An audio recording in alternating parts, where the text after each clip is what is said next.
Você precisa participar de uma igreja para adorar a Deus? Se você é cristão, provavelmente é incentivado a ir à igreja. Muitas pessoas se sentem bem em participar dos cultos de uma igreja tradicional, porque se sentem mais próximas de Deus. Mas existem pessoas que questionam se isso é necessário, visto que não sentem vontade de ir à igreja. Muitas vezes porque não se sentem bem na igreja que frequentam, porque não concordam com muitas doutrinas, ou simplesmente cresceram em uma religião e não sabem se é certo sair dela. Então, será que nós podemos servir a Deus sem ir numa igreja? Bem, para respondermos a essa pergunta, primeiro precisamos entender o conceito de igreja. Quando ouvimos essa palavra, naturalmente associamos a um templo ou edifício físico em que as pessoas religiosas se reúnem. Mas igreja é mais do que isso. Veja o significado de igreja.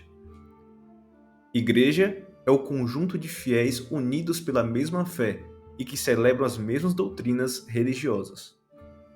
Vemos então que igreja é quando pessoas se reúnem com o objetivo de demonstrarem a mesma fé juntas. Então, a Bíblia mostra que precisamos nos reunir como igreja? A resposta é sim. Podemos saber disso porque muitas das cartas de Paulo, como aos Gálatas, Romanos, Coríntios, foram direcionadas a comunidades de cristãos que se reuniam.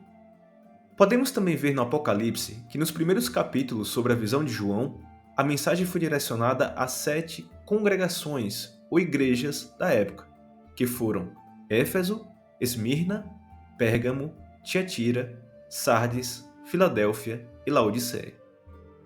Então, se reunir como igreja é algo presente na Bíblia.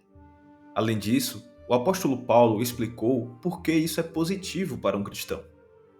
Veja o que diz a carta aos Hebreus, no capítulo 10, versículo 25.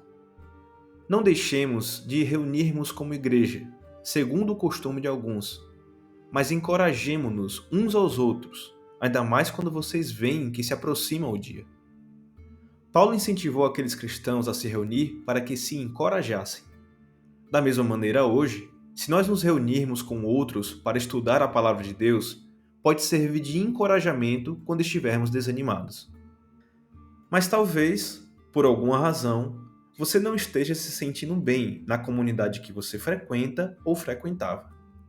Será então que você é obrigado a se reunir nessas igrejas tradicionais com dezenas ou centenas de pessoas?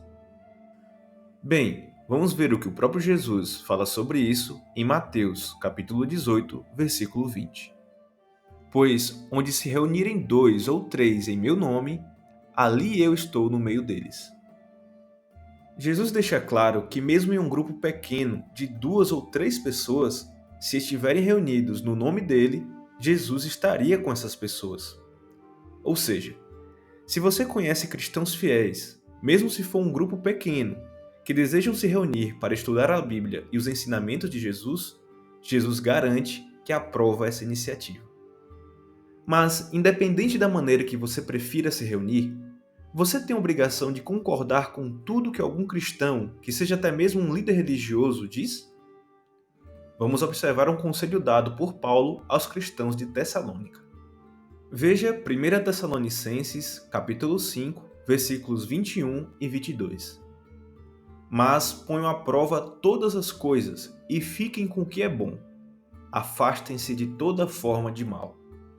Quando estamos reunidos para adorar a Deus e estudar Sua palavra com outras pessoas, precisamos pôr à prova o que ouvimos, ou seja, devemos analisar se aquilo que ouvimos está ou não de acordo com o que agrada a Deus. Se estiver, nós ficamos com o que é bom, nós absorvemos e nos tornamos pessoas melhores. Se não estiver, nós descartamos aquilo que pode ser mal. Se seguirmos esses ensinamentos bíblicos, poderemos compreender o que a Bíblia diz sobre uma maneira saudável de se reunir para adorar a Deus. Se você gostou desse vídeo, inscreva-se no canal, curta e compartilhe com outras pessoas que se interessam pela Bíblia. Fique à vontade para expor suas opiniões nos comentários também. Nosso objetivo é estimular as pessoas a examinarem a Bíblia e fortalecerem a sua fé em Deus. Até o próximo vídeo.